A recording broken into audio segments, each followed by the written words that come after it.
Fala galera, eu sou o Igor e esse é o Esca.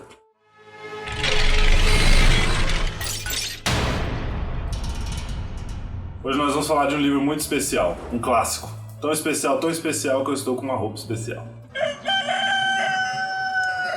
Vamos falar do O Leopardo. O Leopardo é o único livro do autor dele, Tommaso di Lampedusa. Nós vamos falar um pouco mais daqui a pouco. E ele conta a história de uma família aristocrática, os Corbera, durante a unificação italiana, que é basicamente o início da era moderna na Itália, digamos. Com a presença do Garibaldi aquele mesmo que lutou aqui no Brasil lá na Guerra dos Farrapos, e ele foi uma figura muito importante na reunificação italiana. A personagem principal do livro é o Dom Fabrizio. Ele é o príncipe Corbera, da família Corbera, ele é o príncipe de Salina. E o brasão da família é um leopardo, daí vem o nome do livro, O Leopardo.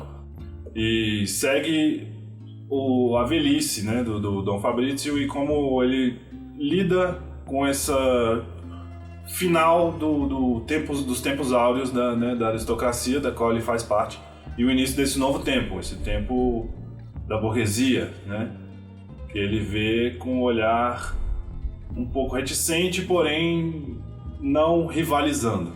O Lampedusa, ao escrever esse livro, ele levou muito em conta a teoria da circulação das elites do Vilfredo Pareto, que é um italiano também.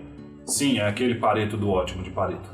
A grande dicotomia, né, baseada nessa teoria do Pareto, é a rivalidade entre os leopardos, que representa, né, a aristocracia, né, e as novas elites que começam a ascender ali, que ele associa com hienas, chacais e raposas, né? Ele faz essa associação dos animais, com uma inspiração no Pareto. O livro é escrito com uma prosa elegantíssima, talvez a forma de escrita mais elegante um livro que eu já li. E eu já li alguns clássicos, e esse livro não é tão clássico assim no sentido da idade, né? Ele é um livro mais recente, porém é muito elegante a forma como ele é escrito, né? É muito sedutor até, eu diria, de certa forma. É uma prosa que te ganha mesmo, de verdade. Ele é escrito no narrador onisciente, né? Em terceira pessoa. O narrador, ele finge ser invisível, mas não é. Em vários momentos ele se mostra ali, né? Deixa a sua marca claramente. E também não tem medo de mostrar que é onisciente, né? É aquela grande coisa. A onisciência, né? Tem gente que não gosta. Tem outros que eu, particularmente, não tenho problema com a onisciência. O narrador se revela muito por ele estar no tempo posterior. Em vários momentos ele fala que ele está no futuro, né? Que ele não está no tempo que a história está aparecendo. E isso acho que explica o fato dele ser onisciente, né? Mas ao mesmo tempo ele entra nas personagens, ele sabe o que os personagens pensam, as coisas mais íntimas, assim, os traumas, né? Os desejos, ele compartilha de tudo isso. Outra coisa que deixa claro essa presença onisciente dele é que ele reflete muito sobre os papéis dos personagens, né? O simbolismo de cada um dos personagens. É um livro muito simbólico, na minha opinião. Ele é bastante... Tem o padre, tem o comerciante, tem, né, o prefeito, todos eles estão ali realmente como personagens, mas com papéis, né? Porque além de contar uma história, ele está querendo analisar um momento histórico. A linguagem do livro é muito sensorial, né? Muito sensual. Ela te leva muito para prazeres, né? O Dom Fabrício é um homem sensual, dá para perceber, de prazeres e melancolia também. O livro tem um tom muito melancólico, né? Que é esse tom da aristocracia que percebe que o tempo dela acabou. Ela tá ali ainda, mas acabou.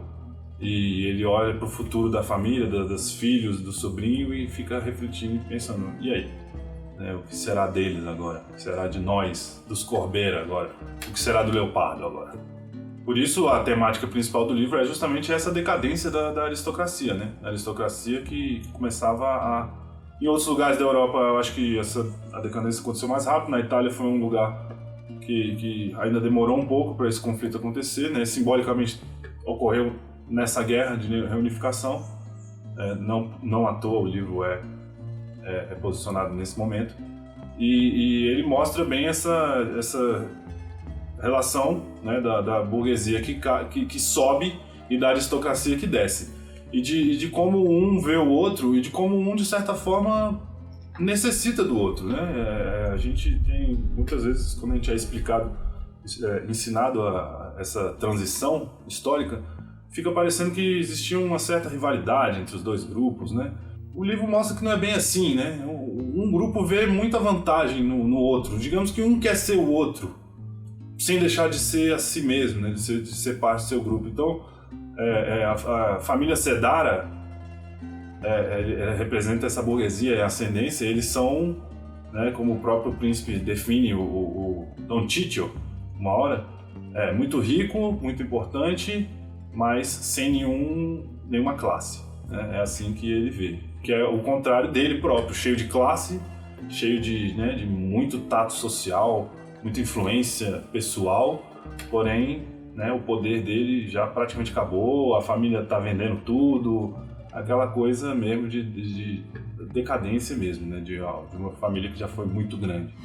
E também, além, né, dessa troca das elites, ele reflete muito sobre os efeitos sociais, né, é óbvio, os enormes efeitos sociais dessa transição de uma elite aristocrata, né, do velho regime, né, do regime antigo, do regime Anshan,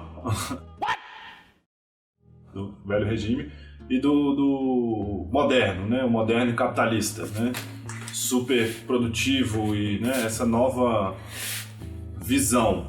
E claro que uma transição dessa causou muitos impactos em todas as sociedades do mundo. O Dom Fabrício, por ser, né, um homem da aristocracia, ele exalta em muitos momentos do livro o modelo antigo, né, o regime antigo, e como as coisas eram, como elas funcionavam bem, como eles foram, né, as famílias grandes foram criadas e preparadas e estavam prontas para governar, para fazer o melhor pelas pessoas, né? Ele exalta os grandes homens do regime antigo.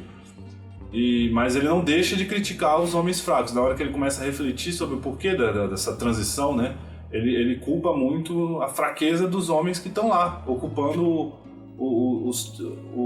a liderança das famílias, né, os príncipes, os nobres, que ao invés de estarem lutando para ser grandes homens, né, e agradar toda a sociedade, tentar emular a grandeza do passado glorioso dessas famílias, estão mais interessados em pequenos joguinhos de poder e luxúria, né, consumo.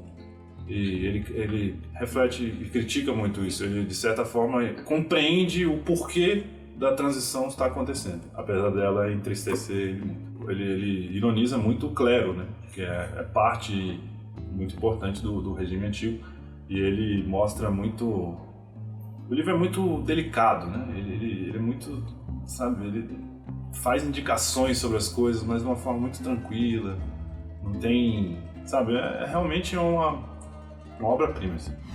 Outro tema muito importante, talvez, né, não é o mais importante é essa transição das elites, mas um tema muito importante que ele reflete, e é por isso que esse livro é muito, muito, muito conhecido, principalmente do pessoal que estuda ciência política, é como ele mostra a captura de interesses e ideologias, né, e movimentos sociais pela elite, né? O exemplo principal disso é o Tancredi, que é o sobrinho dele, que por mais que seja o futuro herdeiro, né, o futuro príncipe de Salina, ele estava lá lutando junto com Garibaldi, né? Ele chega com a bandeira tricolor da República e faz discursos em prol da República, porém chega lá e toma e ocupa o papel de herdeiro da família.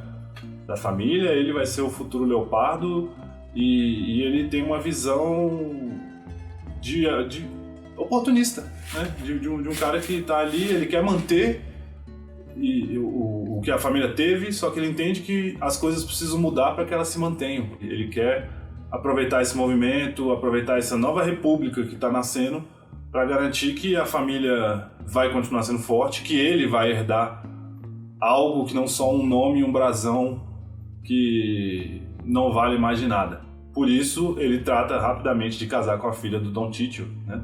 Do Sedara, que é justamente aquela ideia. E mostra como os Sedara estavam também interessados nessa união, né?